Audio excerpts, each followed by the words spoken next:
नमस्कार, लोकमंच न्यूज देख रहे हैं आप। मैं हूं आपके साथ सुरभि राजपूत। लोकतंत्र की सफलता और विफलता पत्रकारिता पर निर्भर करती है, क्योंकि पत्रकार ही सत्ता में बैठे लोगों को सच का आईना दिखाता है, जनता की आवाज को सत्ता के सिंहासन के बैठे लोगों तक पहुंचाता है, सरकार की गलत नीतियों की आलोचना करता है और जनता पर हो रहे जुल्म की आवाज उठाता है। लोकतंत्र का चौथा खंबा है, लेकिन गहरे अंधेरे से भी पत्रकार सच्चाई की रोशनी को निकाल लाता है। जिस देश की पत्रकारिता जितनी मजबूत होती है, उस देश में लोकतंत्र उतना ही फूलता फलता भी है। लेकिन जब पत्रकारों को सच कहने की सजा दी जाने लगे, जब पत्रकारों को सच दिखाने पर जेल जाना पड़े, तो ऐसे में सवाल तो बनता है शासन में बैठे लोगों से, सवाल तो उस प्रशासन से भी बनता है जिनकी नाकामी दिखाने पर पत्रकार पर मुकदमे ठोक दिए जाते हैं। सवाल तो बनता है कि आखिर समाज की हकीकत सामने लाने वालों को जान का खतरा क्यों। और इसी पर आज हम चर्चा करने के लिए हमारे साथ आदर्श शिव दुबे सुल्तानपुर कांग्रेस पार्टी से जुड़ गए हैं और अलीमुद्दीन पत्रकार एकता संघ मंडल अध्यक्ष। आप दोनों का ही बहुत बहुत स्वागत है सर लोकमंच न्यूज में।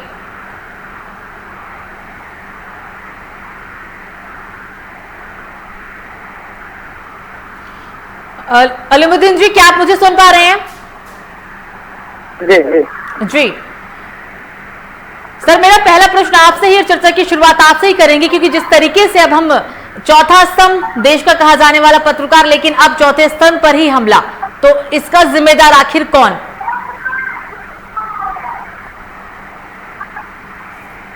क्या आप मुझे सुन पा रहे हैं? जी अलीमुद्दीन जी, मेरा प्रश्न आपसे, क्या आप मुझे सुन पा रहे हैं? किसी तकनीकी समस्या के कारण उन तक हमारी आवाज नहीं जा पा रही है। आदर्श शिव जी, क्या आप मुझे सुन पा रहे हैं? जी, आपकी आवाज आ रही है। मेरी आवाज आ रही है जी। मेरा प्रश्न आपसे ये है, क्योंकि उन तक हमारी आवाज नहीं जा रही है, तो चर्चा की शुरुआत आपसे ही कर रहे हैं, इसलिए क्योंकि जिस तरीके से अब हम लोकतंत्र में, क्योंकि हमारे देश की सबसे अच्छी खूबसूरती यही है कि लोकतंत्र में हर किसी को अपनी बात को रखने का अधिकार है, लेकिन जब चौथा स्तंभ भी खतरे में आ जाए तो उसका जिम्मेदार कौन? आदर्श जी। देखिए, आज हमारे भारत का जो संविधान है वो जिस हिसाब से खतरे में, बहुत ज्यादा ही खतरे में है जी, और ये बहुत ही, जैसे आपने कहा कि बहुत ही खूबसूरत स्तंभ है हमारे संविधान का, हमारे देश का। और आज इस सरकार में जिस हिसाब से शराब माफिया, भू माफिया, जितने भी माफिया हैं, ये जो है अपने कामों को उजागर न होने देने के लिए ये पत्रकार पर हमला करते हैं। आज ऐसा समय आ गया है कि पत्रकार जिस बुराई का खुलासा करती है, उसे उसका जो परिणाम है मौत के साथ भुगतना पड़ता है। हाल ही में अभी हमारे एक पत्रकार मित्र सुलभ श्रीवास्तव जी की हत्या प्रतापगढ़ में हो गई। बिल्कुल। और मौत के एक दिन पहले ही उन्होंने एडीजी को पत्र लिखा था कि उन्हें आशंका है कि उनकी मौत हो सकती है, उनकी हत्या की जा सकती है। लेकिन उत्तर प्रदेश पुलिस के प्रशासन के कान तक जू नहीं रही। इसका कारण यह है क्योंकि हमारी जो योगी सरकार है वो फेल है पूरी तरीके से। वो हमारे देश, हमारे प्रदेश में पनप रहे शराब माफिया, भू माफिया को वो शरण दे रही है। जिस हिसाब से आए दिन जो भी हमारे पत्रकार मित्र ऐसी चीजों का खुलासा करते हैं, तो आने वाले कुछ दिनों के बाद उनकी हत्या कर दी जाती है निर्मम तरीके से, जिसका साफ ये पता चलता है कि हमारी योगी सरकार उन्हें पनाह दे रही है, उन्हें बढ़ावा दे रही है। लेकिन जब सर कांग्रेस की सरकार थी, तो उस वक्त भी ऐसे मामले देखने को मिलते थे, ऐसे मामले उजागर होते थे, तो उस वक्त किसका दोष था? उस वक्त भी सरकार का ही दोष था? देखिए, ऐसा नहीं कह रहा हूँ कि सरकार का, देखिए ऐसा है, सरकार में कहीं ना कहीं दोषी होती है, चाहे वो हमारी हो या किसी और की हो, लेकिन उस मामले पर संज्ञान ले लेना, उस मामले की छानबीन नए तरीके से करना, उस पर ज्यादा से ज्यादा फोकस करना, उसके दोषियों को पकड़ना भी हमारा दायित्व बनता है, जो योगी सरकार बिल्कुल नहीं करती है। आप ये बताइए, जब उन्होंने एडीजी को पत्र लिखा था अपनी मौत के लिए कि मेरी मौत हो सकती है, मेरी हत्या की जा सकती है, तो एक्शन क्यों नहीं लिया गया? तुरंत उस बात को संज्ञान में क्यों नहीं लिया गया? क्यों योगी सरकार इस चीज में नाकाम रह गई? क्यों उन्हें नहीं बचाया जा सका? सरकार सर किसी की भी हो स्थिति तो जो कि त्यों बनी हुई है, क्योंकि जैसा कि हम देख रहे हैं चौथा स्तंभ लेकिन सिर्फ नाम का ही अधिकार रह गया है। बने रहिएगा हमारे साथ सर। तो आपको बता दें कि लोकतंत्र की सफलता और विफलता पत्रकारिता पर निर्भर करती है, क्योंकि पत्रकार ही सत्ता में बैठे लोगों को सच का आईना दिखाता है, जनता की आवाज को सत्ता के सिंहासन के बैठे लोगों तक पहुंचाता है, सरकार की गलत नीतियों की आलोचना भी करता है, जनता पर हो रहे जुल्म की आवाज भी उठाता है। लोकतंत्र का चौथा स्तंभ है पत्रकार, लेकिन गहरे अंधेरे में भी पत्रकार की सच्चाई, गहरे अंधेरे से भी पत्रकार सच्चाई की रोशनी निकाल लेता है। जिस देश में पत्रकारिता जितनी मजबूत है, उस देश में लोकतंत्र उतना ही फलता फूलता है। लेकिन कहीं ना कहीं हमारे देश में देखा जा रहा है, क्योंकि जिस तरीके से आज पत्रकार को सच बोलने की सजा दी जा रही है, पत्रकार के ऊपर उन्नाव में जो हमला किया गया, अभी ताजा मामला फर्रुखाबाद से ही सामने आया है। फर्रुखाबाद की अगर हम बात कर ले तो जिस तरीके से भूमाफियाओं ने एक पत्रकार को दौड़ा दौड़ा कर पीटा, गोली तक चला दी गई। सबसे बड़ा सवाल यहाँ पे यही उठता है कि इन सब चीजों का जिम्मेदार कौन और अभी तक व्यापक कार्रवाई क्यों नहीं की गई। एक बार फिर से हम अपने मेहमानों से बातचीत करने की कोशिश करते हैं। हम सीधा चलते हैं अलीमुद्दीन जी के पास, पत्रकार एकता संघ मंडल अध्यक्ष हैं। सर, क्या आप मुझे सुन पा रहे हैं? जी जी जी अलीमुद्दीन जी, जिस तरीके से अब हम देख रहे हैं कि यूपी में पत्रकारों के ऊपर हमले किए जा रहे हैं, उन्नाव की घटना, 2 भाइयों की निर्मम हत्या कर दी गई, फर्रुखाबाद से ताजा मामला, इन सब मामलों के पीछे जिम्मेदार कौन और अभी तक कोई भी कार्रवाई क्यों नहीं? अभी इन सब के जिम्मेदार तो मैं सरकार ही जिम्मेदार होती है। मैं इन्हीं को मानूंगा कि हाँ, सरकार जिम्मेदार है, क्योंकि इसमें सारी जो व्यवस्थाएं सरकार की होती है और इस व्यवस्था से इनको देखना चाहिए कि हमारे जो पत्रकार साथी हैं, इनको जो है ये बात जो है, हमारे जो खबरें हैं अच्छी बुरी, वो भी जो ये इधर से उधर से पहुंचाते हैं, इन्हीं के जरिए से पहुंचाई जाती है। इनको चौथा स्तंभ कहा जाता है और ये चौथा स्तंभ जो कहा जाता है, इस चौथे स्तंभ लायक इनको किया नहीं गया है, जबकि इनकी पूरी सुरक्षा होनी चाहिए, पूरी इनकी व्यवस्था होनी चाहिए। लेकिन आज इस पत्रकारों के सुरक्षा में कोई भी ऐसी चीज नहीं रह गई है कि वो ऐसी जगह जाते हैं, कहीं कहीं तो बहुत ही इंटीरियर जगह में जाते हैं जहाँ पे उनको बहुत ही खतरा रहता है, लेकिन जो है वो उनको अपनी एक धुन सवार रहती है कि हम लोगों तक, आम जनता तक कोई अच्छी खबर हम पहुंचा सके, लेकिन उनकी सुरक्षा की कोई गारंटी नहीं होती। हम ये चाहते हैं कि इनकी सुरक्षा की गारंटी बहुत अच्छी हो, जिससे ये पत्रकारिता को निष्पक्ष और सही कर सके, और इसके लिए हम सरकार से मांग करेंगे कि इनके लिए सुरक्षा व्यवस्था दे, कानून कड़ा बनाए, जिससे कि हमारे जो पत्रकार बंधु हैं ये सुरक्षित रह सके। इनके मृत्यु उपरांत भी इनके लिए कम से कम बीमे की व्यवस्था की जाए, ताकि बाल बच्चे जो कम से कम, इनको कोई बहुत अच्छी तनख्वाह तो मिलती नहीं, छोटे पत्रकारों तो बिल्कुल नहीं मिलती इनको। छोटे पत्रकारों पे एकदम जरा से, बड़े पत्रकार के तो चलिए ठीक है, थोड़ा बहुत दौर है, थोड़ा बहुत तनख्वाह भी मिलती है इनको, और लेकिन छोटे पत्रकारों को जरा से भी तनख्वाह नहीं मिलती कि इनको जो है अपना भरण पोषण कर सके। और ये छोटे पत्रकार ही ऐसे खतरे की जगह ज्यादा जाते हैं कि ये उनके कोई भरोसा ही नहीं रह जाता कि इसमें जो है हम कहाँ जा रहे हैं, किस जगह रहे। लेकिन एक उनकी धुन एक सवार रहती है कि हमको, हाँ, एक जनता के सामने एक हमको अच्छी खबर देना है, सफाई की खबर देना है, लेकिन वो उन तक पहुंचा नहीं पाते बेचारे, और उनका सीधे जो है कहीं मर्डर हो जाता है, कहीं कुछ हो जाता है, वो सुरक्षित नहीं रह पाते। बिल्कुल अलीमुद्दीन जी, अगर एक पत्रकार सरकार के खिलाफ खबर दिखाए, सरकार की नीतियों को लेकर जनता के बीच समक्ष जाए, तो उसके खिलाफ एफआईआर दर्ज कर ली जाए। अगर कोई अपराधी है उसके खिलाफ पत्रकारिता किया जाता है, खबरें दिखाई जाती है तो जान से मारने की धमकी दी जाती है। ये अलग अलग नीतियां हैं, लेकिन कानून व्यवस्था की अगर हम बात करें तो कानून व्यवस्था आज के समय शून्य है पत्रकारों के हित में। ऐसा क्यों? जी जी, पत्रकारों के लिए तो एकदम जो भी कानून व्यवस्था एकदम शून्य है, उसके अलावा कुछ नहीं है। अब आज पत्रकार तो एकदम अपने आप को निरीह समझ रहे हैं, वो एकदम मतलब अपने आप को एकदम ऐसा लगता है कि उनके पास कोई साथी, कोई ऐसी चीज है ही नहीं है कि जो उसकी उनकी सुरक्षा हो सके। बिल्कुल। और जी, अलीमुद्दीन जी बनी रहिएगा। हाँ बोलिए, कुछ कह रहे हैं आप, बोलिए। हाँ बताइए बताइए जी मेरा अगला प्रश्न, बोलिए बोलिए सर, बोलिए। हम चाहते हैं कि सरकार इसकी सुरक्षा की गारंटी ले।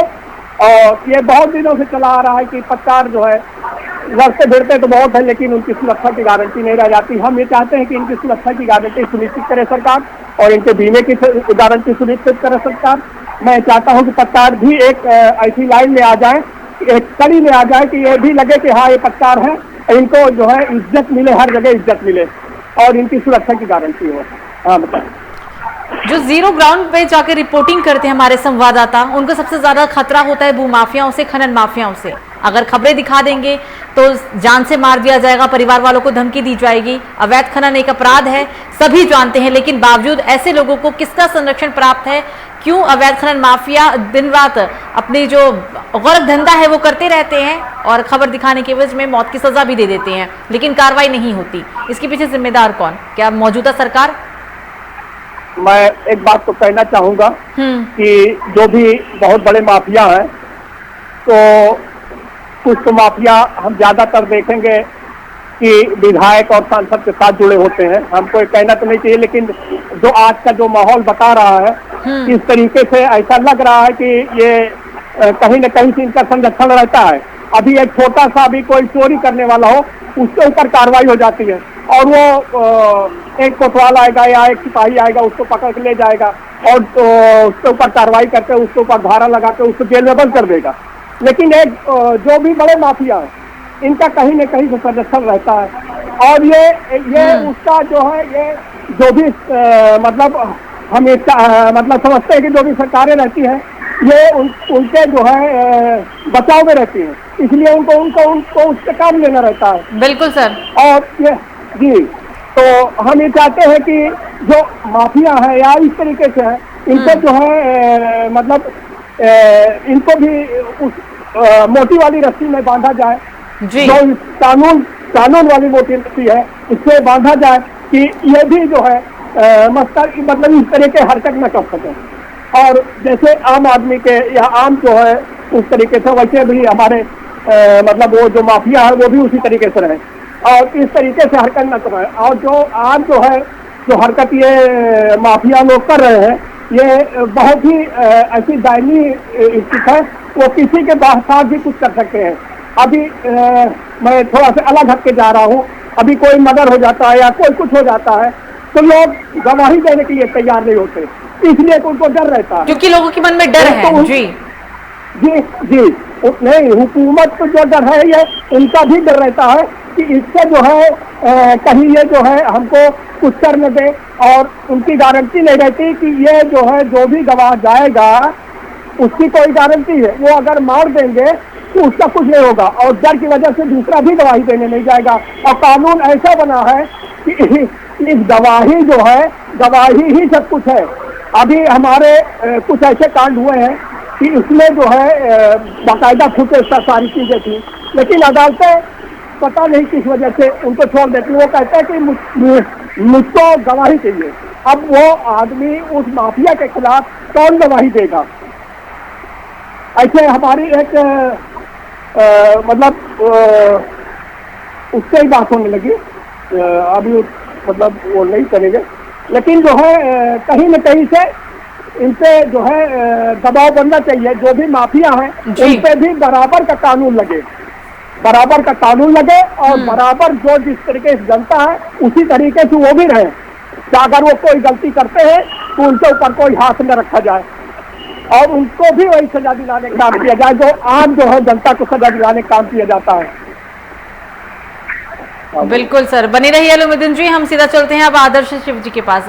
आदर्श जी, अपराधियों को आखिर किसका संरक्षण प्राप्त है कि इतनी सारी घटनाएं सामने आने के बाद भी कार्रवाई नहीं की जाती है? और कहीं ना कहीं ऐसा तो लगता है कि खाकी और खादी दोनों का ही संरक्षण प्राप्त तो है। जी जी बिल्कुल। मुझे कहते हुए जरा सी भी झिझक नहीं होगी कि माफियाओं को शरण देने में खाकी और खादी दोनों का हाथ होता है जी। अगर एक भी, चाहे वो खादी हो चाहे वो खाकी हो, अगर एक भी दोनों में से अगर कोई एक भी कमर कस ले इन माफियाओं के खिलाफ। माफियाओं का खात्मा होने में ज्यादा समय नहीं लगेगा। लेकिन यहाँ पर क्या होता है कि माफियाओं के डर से दोनों के दोनों उनको शरण देने में पीछे नहीं हटते हैं। आप देखिए, जैसा कि अलीमुद्दीन ने कहा, अलीमुद्दीन जी ने बिल्कुल सही कहा कि हमारे जो पत्रकार भाई होते हैं वो बिल्कुल एकदम बेबाक तरीके से हम तक खबर पहुंचाने के लिए, धूप हो, बारिश हो, जाड़ा हो, जो भी हो, वो तत्पर रहते हैं खबर पहुंचाने के लिए हमारे तक। और वो ये भी नहीं देखते हैं कहाँ पर जाना उनके जान के लिए खतरा हो सकता है, लेकिन वो बस खबर पहुंचाने के लिए वो अपनी जान की बाजी लगा देते हैं। लेकिन उनके लिए हमारी सरकार कोई किसी तरह की भी सुरक्षा की तरफ सोचती तक नहीं है। और जब उनकी हत्या हो जाती है तो दो आंसू बहा देती है, थोड़े से सहानुभूति दिखा देती है, बात वहीं खत्म हो जाती है। माफियाओं का खतरा जितना ज्यादा से ज्यादा हमारी मीडिया भाइयों पर है, मीडिया बहनों पर है, उससे ज्यादा खतरा मुझे लगता है किसी अन्य इंसान पर नहीं हो सकता। ये खबर पहुंचाने के लिए जिस हद तक जाते हैं उससे कहीं ज्यादा हद तक माफिया लोग उनका कत्ल करने में लगा देते हैं। क्या होता है कि जब हमारे पत्रकार बंधु निकलते हैं तो ये नहीं सोचते हैं कि मैं आज खबर देने निकला हूँ, मैं आज खबर लेकर के वापस आऊंगा कि नहीं आऊंगा। उनका ये होता है कैसे भी कर मैं ये खबर लोगों तक पहुंचा सकूं, ये सच्चाई लोगों तक मैं रख सकूं। उनकी सुरक्षा की कोई जिम्मेदारी लेती ही नहीं है सरकार। और ये बात बिल्कुल भी गलत नहीं है कि चाहे वो खनन माफिया हो, चाहे वो शराब माफिया हो, जो भी हो, इन सबको संरक्षण देने में ज्यादा से ज्यादा हाथ सरकार का है। सर, तस्वीरें नहीं बदलती है, सरकार बदलती है सिर्फ। जी सर, क्योंकि मैं देखिए इसमें क्या होता है कि प्रशासन भी अगर एक्शन ले ले, अगर प्रशासन एक्शन मोड पे हो, हमारी पुलिस एक्शन मोड पे हो, तो किसी की हिम्मत नहीं कि उसे पीछे हटा सके, किसी की हिम्मत नहीं भू माफियाओं को पकड़ने से रोक सके। तो कहीं ना कहीं हमारी इसमें जो है प्रशासन, जो पुलिस प्रशासन, ये भी जिम्मेदार है। बिल्कुल सर, भारत पत्रकारिता के उन अब देशों में शुमार है जहां पर अभिव्यक्ति की आजादी नहीं, लोकतंत्र कहने को बच गया है लेकिन एक पत्रकार को अपनी बात ही रखने की आजादी नहीं। ऐसे बहुत सारे आंकड़े हैं जहां पर, बोलिए। देखिए क्या होता है, कहा गया कि हमारा भारत जो है बोलने के लिए बिल्कुल एकदम फ्रीडम है, बोलना हर कोई बोल सकता है। हमारे देश की ताकत है कलम। हमारा पत्रकार जो लिखता है वो सबसे बड़ी ताकत हमारे देश की है। लेकिन आज के दौर में उसको ही ये मतलब उसको ये व्यवस्था ही नहीं है, मतलब वो खुले आम किसी चीज की खुलासा कर ही नहीं सकता है, वो अपने कलम की ताकत दिखा ही नहीं सकता। उसके कलम को तोड़ने की साजिश की जाती है आज हमारे दौर में। अगर वो किसी चीज को उजागर करना चाहता है, किसी सत्य को बाहर लाना चाहता है, तो उसके कलम को तोड़ दिया जाता है। बिल्कुल सर, बने रहिएगा, सीधा चलते हैं अलीमुद्दीन जी के पास। सर, क्या कहना चाहेंगे इसको लेकर? अब हम चाहते हैं कि जो भी सरकारें आए वो पत्रकारों का आदर करें और उनके लिए सुरक्षा की गारंटी दें, ताकि ये पत्रकार अपनी निष्पक्ष पत्रकारिता कर सकें और आगे जो है उनको ये दिखाने में दिक्कत न हो कि हम जो कर रहे हैं वो हमारे जो हम सच्चाई दिखाने के उसमें है वो आम जनता के सामने आ सके। और हम चाहेंगे कि जो भी ये माफिया और ये है इन पे अंकुश लगाया जा सके, ताकि आम जनमानस भी और हमारे पत्रकार बंधु इससे सुरक्षित रह सके। आज भू माफिया और खनन माफिया, कई तरीके के माफिया ये संरक्षण में पड़ रहे हैं, शराब माफिया, ये सब कई तरीके के संरक्षण में पड़ रहे हैं। और इनसे कहीं न कहीं से सरकार का ऊपर से हाथ दबाव जरूर रहता है कि इन पे कहीं जो कुछ भी हो ये इनके ऊपर जरब ना आए, इनके ऊपर कोई आंच ना आए। और वो पूरा जो है इनका संरक्षण इनको देते हैं। संरक्षण क्या देते हैं, इनके ऊपर हाथ रखे हुए होते हैं कि जो भी कोई मतलब वो हो इनके ऊपर आंच ना आ पाए, ताकि ये उनका काम करते रहे, वो उनका काम करते रहे। आजकल जितने भी शुरू से आज तक चलती आई है, बगैर माफिया के, बगैर कुछ के, ये कहीं से नहीं चल रहे हैं। क्योंकि हमारी सरकार में जो भी विधायक हैं या सांसद हैं, ज्यादातर माफिया से ही आगे उठकर आए हैं। ये इससे हम सरकार को भी कहना चाहेंगे कि जो भी ये विधायक या सांसद बने, इनके ऊपर एक वो आयद हो कि ये पढ़े लिखे जो भी हो तो पढ़े लिखे एक, और इनके ऊपर कोई जो भी है क्रिमिनल हिस्ट्री न हो, सारी चीजें मतलब जो भी इनके ऊपर केस न हो, ये एकदम साफ हो। मैं ये चाहूंगा कि सरकार भी ऐसे आदमियों को चुने ताकि जो है हमारी सरकारें जो भी आए, ये एक मतलब एक जब सरकारें अच्छी आए, क्या कहते हैं, आदमी अच्छी आएंगे तो सरकारें भी अच्छी आएंगी। कहते हैं 2-2 मर्डर, 3-3 मर्डर, 4-4 मर्डर, 10-10 मर्डर किए हुए हैं और संसद में बैठे हैं और विधानसभा में बैठे हुए हैं। इनको दूसरा कोई कुछ कह भी नहीं सकता। इनके पास तमामों ऐसे आदमी होते हैं, तमामों ऐसे सुरक्षा होती है कि इनको आम आदमी तो उंगली दिखा नहीं सकता। उंगली दिखाने के बाद छोड़ दीजिए, उनके ऊपर सीधे नजर भी नहीं कर सकता, वो चाहे जो करते हैं। एक आम आदमी के लिए वो कानून बहुत हावी होता है और इन लोगों के लिए वही कानून हावी नहीं होता। आज हम अपने जनपद की ही बात ले लें, बहुत से ऐसे कांड हुए हैं जिसमें इनका जो भी माफिया है इनको संरक्षण मिल रहा है। इनको जो है कहीं किसी तरह से कहीं दबाव नाम की कोई चीज है ही नहीं है। अगर सरकार चाहती है, पुलिस वाले भी इनके पास जाने से डरते हैं, इसलिए डरते हैं कि सरकार का संरक्षण होता है। आज हम चाहेंगे कि इनको सरकार का संरक्षण जो भी माफिया है इनको न मिले, और जो भी सरकार में जाए ये जो है इनके ऊपर कोई केस न हो, ये एकदम साफ सुथरे हो। ये एक पढ़े लिखे तो खैर होते ही है, लेकिन जो है इनके ऊपर कोई क्या कहते हैं क्रिमिनल हिस्ट्री ऐसी कोई चीज न हो। अगर ये साफ सुथरा जाएंगे तो सरकार भी अच्छी चलाएंगे। और हमारे आज जनता ऐसे अभी कोई हमारे सामने ही कई ऐसे हमने देखा है कि मर्डर हो गए हैं और लोग तड़फड़ा रहे हैं, कुछ बोलने के लिए तैयार नहीं है। अगर किसी माफिया ने मर्डर किया है और वो जो भी वहाँ फोर्स आएगी वो भी डरती, वो भी छानबीन जो है बहुत खूब करता रखती है कि कहीं हमारे ऊपर आंच ना आ जाए।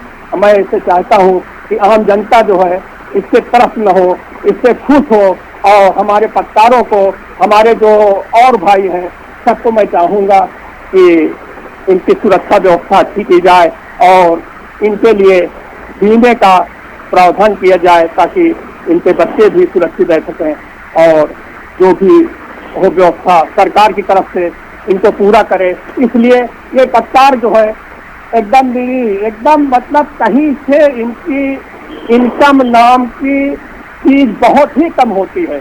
आप समझ लीजिए कि जो भी इनकम इनकी है उससे ये अपनी जीविका नहीं चला सकते, लेकिन ये उस ऐसी जगह चले जाते हैं कि इनकी कोई सुरक्षा रही नहीं जाती, और वो मान लीजिए वापस नहीं आ पाए तो उनके बच्चे जो है वो बर्बाद हो जाते हैं।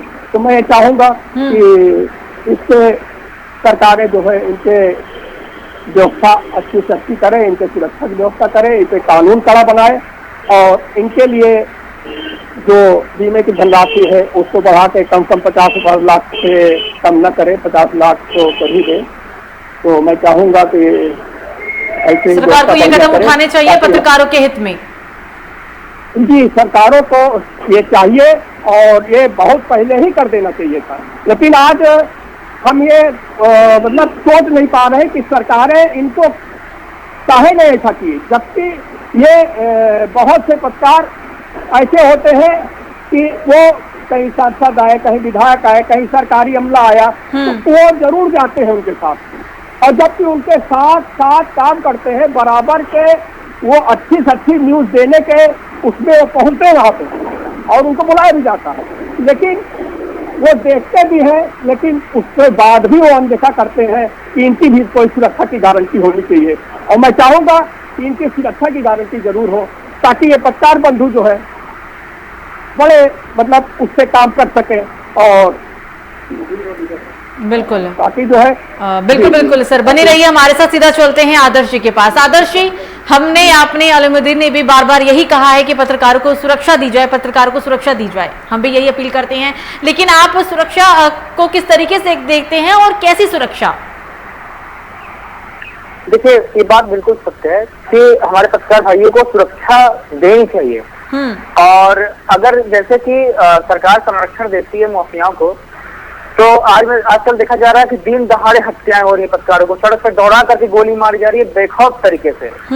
उनकी पैसे की भी सुरक्षा की जिम्मेदारी सरकार नहीं लेती है। आज जिस हिसाब से आप उनको संरक्षण देते हो, अगर आप उसका उसकी थोड़ी भी सहायता हमारे पत्रकार भाइयों को दिखाई जाए, तो आज हमारे देश में ये माफिया रहने लायक नहीं रह जाएंगे। आप देखिए, रोज खबर आती है कहीं किसी पत्रकार को गोली मार दी गई, कहीं किसी का गला रेत दिया गया, किसी पत्रकार भाई का दौड़ा कर सड़क पे गोली मारी जा रही पत्रकारों को। तो ये बेखौफ क्यों है? क्योंकि इन पर किसी न किसी का हाथ है, इन पर सरकार का हाथ है। मैं खुले बात बोलूंगा कि इस सरकार में जिस तरीके से पत्रकार असुरक्षित है, उस तरह अब तक पत्रकार कभी असुरक्षित था ही नहीं।